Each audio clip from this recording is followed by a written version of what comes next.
this a closer match than the one down there? Yeah, yeah.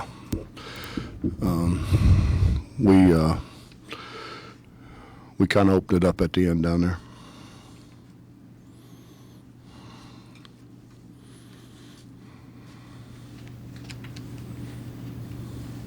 Coach, as you said, you opened it up there. It was sort of a similar situation until the last 6 minutes. This one, they stayed close. You didn't hit free throws like you would have liked, I'm sure. Well, what was the difference at 6 minutes here compared to down there?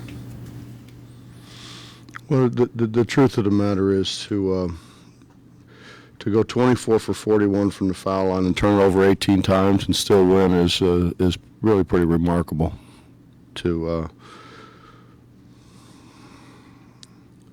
Obviously Dennis played very well. I think if we could pass the ball better, I think he could have got 40. He did a great job of sealing, and I thought he was open quite a few more times than what we actually did get him the ball.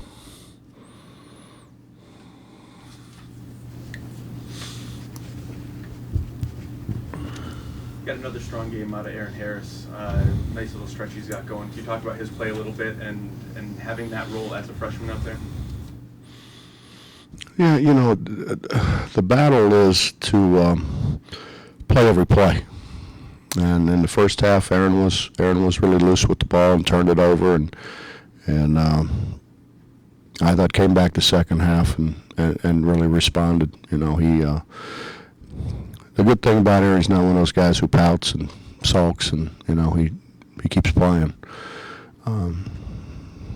I think that what we've got to be able to get across and get better at is you have to play every play. You can't take plays off, and we take plays off. We get a little bit of run going, and then because we don't play every play, they take advantage of you. I mean, people at this level are too good to not play every play. Did you anticipate this kind of production out of him at the start of the season? I didn't know. I mean, I thought he was a good player, and I thought he was going to be a really good player. I mean, how do you know? If we got Jabari and Gary back, and really for that matter, AB, and stayed in practice with us all year. So you would think those guys would be a little bit ahead just because of their experience factor. But he's learned pretty quickly.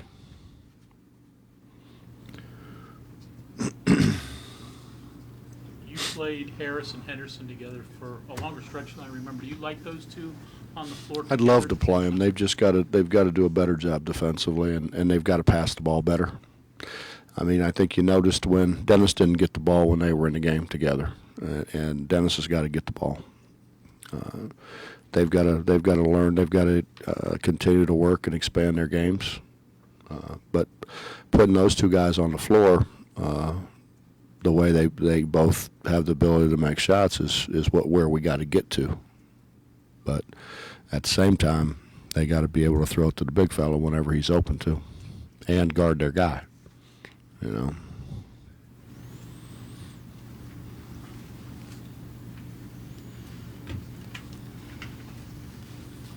Guys are just we're very inquisitive today, aren't you? I mean, I'm just amazed at how many questions that you have. Was it difficult to make that decision? Because obviously you went on a run when they were together in the first half, but just as obviously Dennis was, pretty much unguardable when he got the ball down low. Was it tough? Well, I mean, let's be honest. Those of you who have watched all the games know that the guy who's thrown the ball to Dennis the best lately has been Gary Brown. Gary Brown's our best defender, and Gary Brown has done the best job of getting Dennis the ball. And so it's a tough thing to take Gary out, and when he's the guy who's delivering the ball to Dennis. And the other thing is, when you're 24 for 41, Gary is also an 85% free throw shooter. So it's a matter of what he thinks the best thing to do. I mean, I thought Gary in the second half did did a really good job defensively. And if you think back about it, the guy who got Dennis the ball the most was Gary Brown.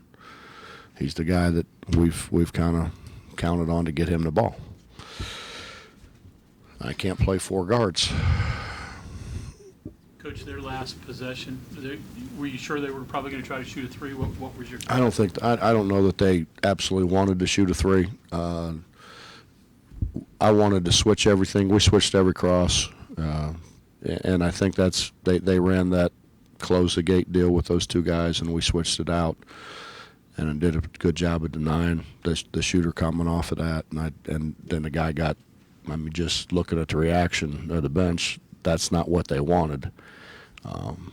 But we took away what they really wanted to do by switching everything out. I just wanted to switch every cross and try to put enough pressure on the ball that, that they didn't shoot a 3 and make it. I mean, in the worst case scenario, let's go to overtime and try to win. Are you surprised they took the time out there with 9 seconds? It seemed like they had some numbers to potentially get a fast break there off the rebound. I don't know. You have to ask him. I don't know. I have a hard enough time coaching my team. Wichita last year's really positive reaction from the fans, their fans toward you. What, any kind of expectations going into Bramlage now for the? Justin, in all honesty, that's probably, if I had a list of 100 things to worry about, that might be 112.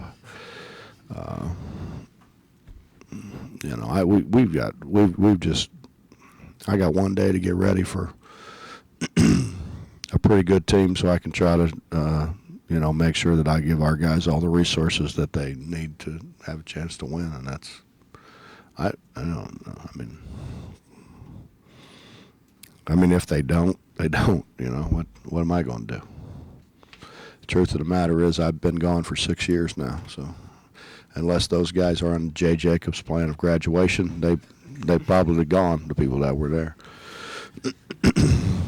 K-State's defensive style, is it unique at all to what else you've seen throughout the Big 12, or is it? No, I thought we played pretty well against it here, to be honest with you. They're very physical. I mean, they're very physical. They try to push you out of the post rather than front you, but we try to front. But Bruce is a good coach. Bruce is a good coach, and obviously Frank did a tremendous job with those guys when he was there. So that, I mean, they've been coached by 2 guys that know how to coach. Talk a little bit about the coach and the psychologist, and in particular with Dennis. He said this year has been a tough year, and sometimes people were trying to drag him down. And he said that you were like the only person he could trust, really. And I know you yelled at him and yelled as much, but yet you won him over and were able to keep him going. Well, Dennis and I have always had a really good relationship. I mean, we had a good relationship when he didn't speak English. I don't know what the hell he was saying, but he always hugged me. So I thought no, that was all right. I didn't know, but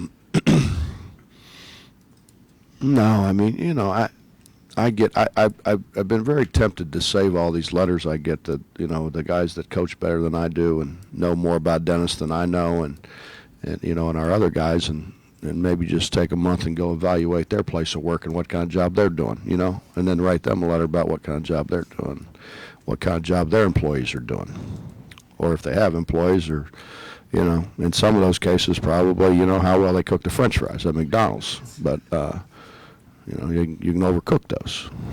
So I don't pay attention to that stuff. I mean, some of them really are just, some of them are kind of laughable, and some of them that you just look at the guy and you just know the guy's never played basketball and doesn't know what he's talking about, and you go on. I mean, the truth of the matter is, in a lot of instances, how are we going to score without Dennis? And the other thing that Dennis does is he gets other people open because they have to help.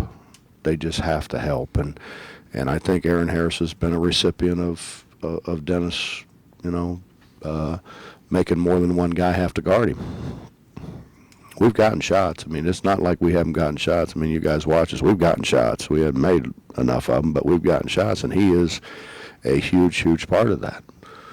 And Bob, I'll tell you the other thing that people don't appreciate. He's our best guy at helping on ball screens. He's our only big that can trap a ball screen. Does he do it all the time? No, but I mean the truth is we ask him to do a whole lot of stuff now. Point though is that you could have got down and maybe quit a little bit or sulked or whatever. And Well- it seems like for whatever reason you found some kind of key to not only keep him going but get him going late this year.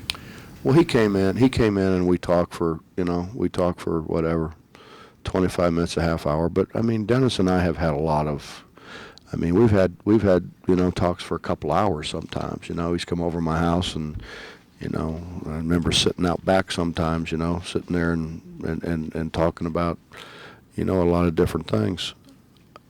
I think that at the end of the day, Bob, Dennis, he's not a quitter.